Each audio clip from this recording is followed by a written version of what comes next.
Today, we will talk about top 10 places to visit in Rome. Rome is not only famous for being Italy's capital, but also popular for its Christian faith and must-see attractions spread out all over the beautiful city. When traveling, tourists prefer using their interests to decide where to go, but below, I have curated a list of the best places to go to when in Rome. 10. Castel Sant'Angelo. Castel Sant'Angelo is a huge drum-shaped fortress on the Tiber River that was begun in AD 135 and initially designed by Emperor Hadrian to be used as a mausoleum for his own family. Over the years, it has had many functions, but recently, it became a national museum. It's divided into many impressive sections such as Piazza di Borgo, the Bastions, Hadrian's Mausoleum, the Pope's Apartments, and the Courtyard, Grande Loggia and Giretto, and finally the top terrace. Guests get to the castle across a pedestrian bridge full of statues of angels and ascend to its 5 floors on a spiral ramp. 9. Palatine Hill. The Palatine, referred to as Green Heaven, offers a new outlook of Rome and its history. It's part of the 7 Hills of Rome and part of the great Roman mythology. It's said that it's where a wolf found twin boys Remus and Romulus and cared for them until they were rescued by a shepherd. Palatine Hill has often been called the first nucleus of the Roman Empire and has many ruins and pathways to explore. Some things to discover here are the House of Livia, Domus Flavia, Domus Augustana, and the Baths of Septimius Severus. 8. Spanish Steps.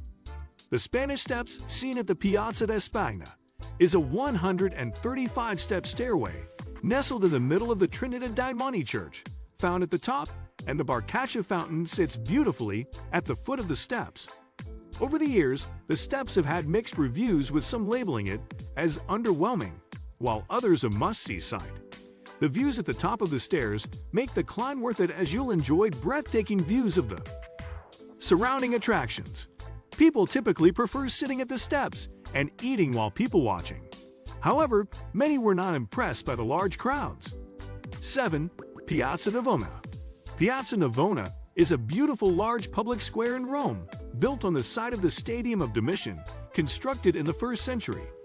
This lovely square is adorned with 3 spectacular fountains: Fontana del Moro, Fontana di Nettuno, and La Fontana dei Quattro Fiumi. Fontana dei Fiumi, designed by Bernini, is the largest and has 4 rivers that represent the major rivers in each continent. Nowadays, the public square is favored by large crowds who enjoy watching street performers and artists. A vast number of tourists love dining in the many restaurants in the area and shopping in the nearby city market. 6. Roman Forum. The Roman Forum is a collection of the most important structures of ancient Rome found between the Palatine and Capitoline Hills.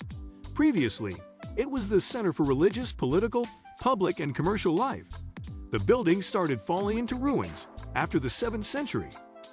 Much of the area is in ruins, but you can still be in awe of what remains of its past glory. Here you'll see the Temple of Saturn, the Arch of Septimius Severus, the House of the Vestal Virgins, the Temple of Antoninus Pius and Faustina, the Arch of Titus, among many other fascinating ancient structures. 5. Trevi Fountain. Trevi Fountain comprises of a Baroque masterpiece that showcases Oceanus, Neptune, the sea god, along with tritons, horses, and shells. Beneath, the fountain's water calmly swirls and collects in a big coin-filled basin.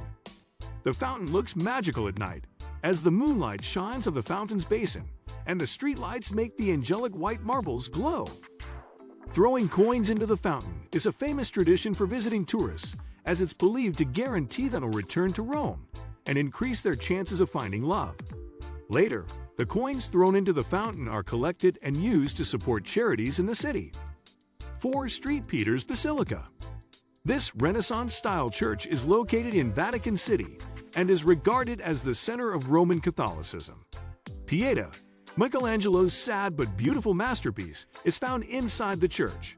St. Peter's is not only the largest world church by the measure of its interior, it's also considered one of the holiest churches in the world. With this in mind, there's a strict dress code in place. Though entry is free, short skirts, bare shoulders, hats, and shorts above the knee aren't allowed. It's believed that the church is also the burial site of St. Peter, who is said to be buried directly below the high altar of the Basilica, also called the Altar of the Confession. 3. Vatican City. Though the Vatican is the smallest independent world state, it's drenched in Christianity and history. Despite just having an area of half a square kilometer, there's plenty to see and do. The Pope, priests, nuns, a few dignitaries are the only people permitted to live in the city. As earlier mentioned, there's so much to explore in the Vatican, and its size means most of these attractions are just a walking distance from each other. Be sure to visit St. Peter's Basilica, Sistine Chapel, Vatican Garden, Vatican Necropolis, Vatican Museum, Pinacoteca, and St. Peter's Square. 2. Pantheon. The Pantheon is the best preserved ancient building in Rome, and it deserves a spot in your itinerary. This masterpiece of Roman architecture is cylindrical with a portico of huge granite Corinthian columns under a pediment. It was constructed in 126 AD to serve as a temple for the Roman gods.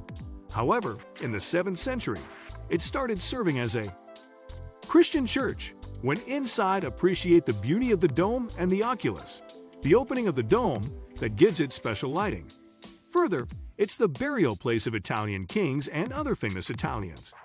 Here you'll see the tomb of Victor Emmanuel II and Raphael, the famous artist. 1. Colosseum. The Colosseum, located in the center of Rome, is a must-see attraction when in Rome.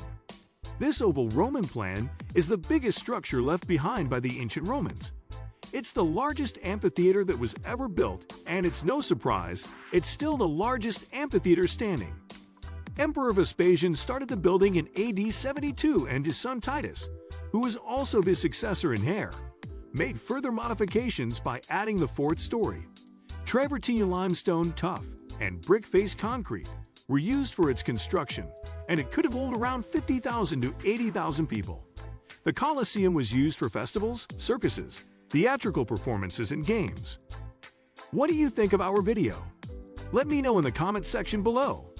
Before you go, please hit the like button and subscribe to my channel. Thanks for watching.